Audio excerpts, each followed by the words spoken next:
দিন শেষ হওয়ার সাথে সাথে গোধূলি বেলায় প্রকৃতি কেমন রূপ নেয়, আজ সেই রকম এক কবিতা শোনাবো। কবিতার নাম সাঁঝের বেলা।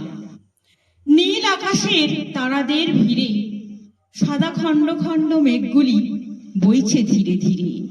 সাঁঝের বেলায় চাঁদের আলো, আমার মন যেন আজ রূপকথার জগতে হারালো।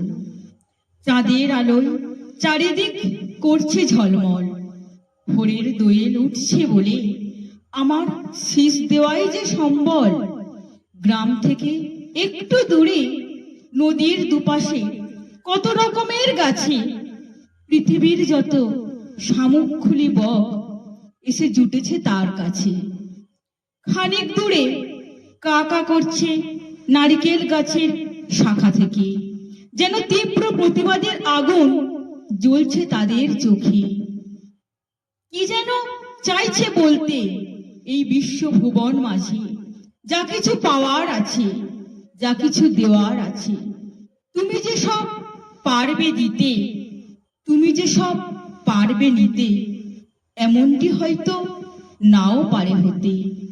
আমার এই স্বরচিত কবিতাটি যদি আপনাদের ভালো লেগে থাকে তাহলে অবশ্যই একটি লাইক ও সাবস্ক্রাইব করে চ্যানেলটিকে এগিয়ে নিয়ে যেতে সাহায্য করবেন। যারা ইনস্টাগ্রাম থেকে দেখছেন তারা অবশ্যই ফলো করবেন।